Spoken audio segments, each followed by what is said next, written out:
एक थप्पड़।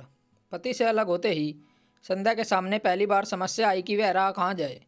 विकास तो एलिमनी देने को राजी था, लेकिन संध्या के जमीर को यह गवारा नहीं हुआ कि वह अपने स्वाभिमान को छेड़े।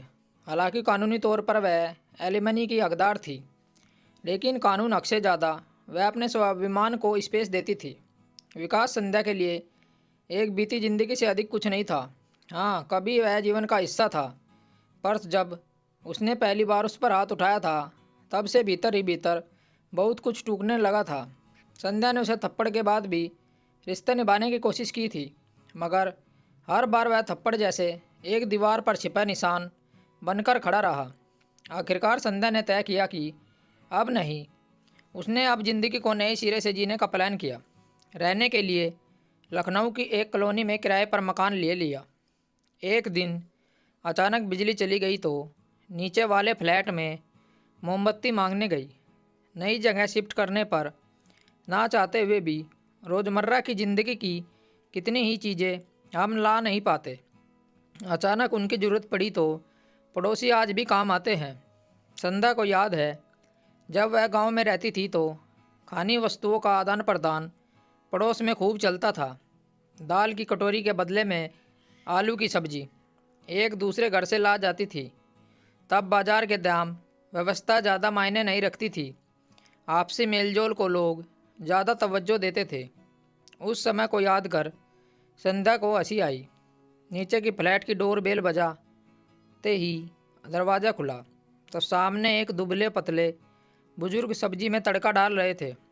सफ़ेद कुर्ता, सादगी से सजी छोटी सी रसोई, दीवार पर कुछ पुराने फ़ोटो, उनमें से एक में उनकी पत्नी, एक छोटा बच्चा केक काट रहा था।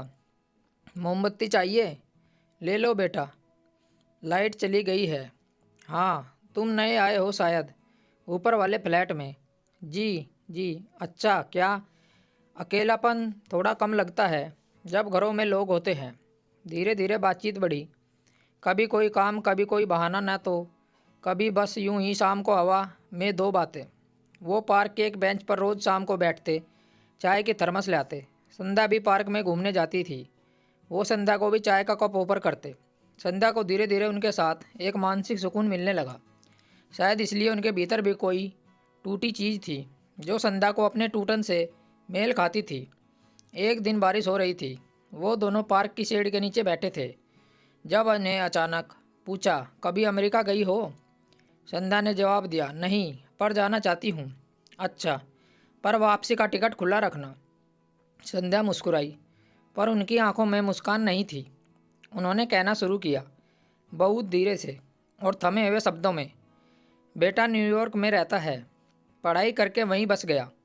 वो नौकरी करता है आईटी कंपनी में। पोता 8 साल का है, बहुत तेज। 2 साल पहले गया था उनके पास। सोचा थोड़ा दिन साथ रहूँगा, वक्त बिताऊँगा, पोते को जानूँगा। मेरी पत्नी नहीं रही, यह अकेलापन खाता है। उन्होंने हल्की सांस ली, फिर आगे बोले, पहले कुछ दिन अच्छे रहे, घर बड़ा था, सब सुविधाएं थी। पोता स्कूल जाता, शाम को मोबाइल और टैबलेट में खोया रहता। एक दिन वह गेम खेलते खेलते गालियाँ देने लगा। मैंने टोका तो बोला और चिल्लाने लगा। आदतन जैसे अपने बेटे को कभी कभी थप्पड़ मार दिया करता था, वैसे ही हल्के से एक थप्पड़ दे दिया। बस यही गलती थी मेरी। संध्या सुनते हुए हैरान थी। पोते ने तो चीखा, don't touch me, I will call the police. मैंने सोचा मजाक कर रहा है, लेकिन मैं सीधा कमरे में गया और पुलिस को कॉल कर दिया। 5 मिनट में ही पुलिस आ गई। बहू ने दरवाज़ा खोला और अंग्रेजी में बताया कि डैड ने बच्चे को मारा है। मैं कुछ नहीं कर पा रहा था। मुझे लगा बेटा समझाएगा, लेकिन वह आया तो सिर्फ इतना ही कहा, dad you can't hit kids here, it is serious, और फिर अपनी गर्दन झुका ली। पुलिस मुझे साथ ले गई। वह घंटों बैठा रखा। सवाल पूछे गए जैसे मैं कोई अपराधी हूँ। वकील आया, बेल कराई गई। रात में बेटे ने घर लाकर सिर्फ इतना कहा, पापा आपको यहाँ के कानून समझने होंगे। बहू ने कहा कि हम आपको बहुत मानते हैं, लेकिन बच्चे को मारना यहाँ जुर्म है। मैं चुप रहा। अगली सुबह फ़्लाइट बुक कर ली। बेटा एयरपोर्ट पर पहुँचा, बहू नहीं। रास्ते भर कोई बात नहीं हुई। बारिश अब धीमी हो गई थी। वो सामने सड़क की ओर देख रहे थे, जैसे कोई पुरानी बातें याद कर रहे हों। वापस आया तो यह घर वीरान लग रहा था। पत्नी तो कब की जा चुकी थी, पर कभी कभी फ़ोन आता है बेटे का, बस हालचाल पूछता है। पोते से बात नहीं होती, मैं पूछता भी नहीं। पड़ोसी पूछते हैं क्या हुआ जी, बहू से झगड़ा हो गया। कोई कहता है बुजुर्ग वहाँ नहीं टिकते, बच्चों के बीच एडजस्ट नहीं कर पाते। मैं चुप रहता हूँ। किसी को क्या समझाऊँ कि मेरी गलती क्या थी। बस एक थप्पड़। अब वह चुप हो गया। संध्या भी चुप थी। अब अकेले रहता हूँ। सुबह खुद से लिए चाय बनाता हूँ, खुद ही सब्जी काटता हूँ, पुराने गाने सुनता हूँ। कभी कभी फ्लैट में भजन बजा देता हूँ, शायद उस सन्नाटे को भरने के लिए। संध्या ने देखा, उनकी आंखें भीग चुकी थी। जानता हूँ तुम भी कभी विदेश जाओगी, बस इतना याद रखना, संवेदनाओं का अनुवाद नहीं होता, और वहाँ संस्कृति भी पासपोर्ट मांगती है। हमारे यहाँ प्यार में गुस्सा आता है, वहाँ गुस्से में मुकदमा हो जाता है।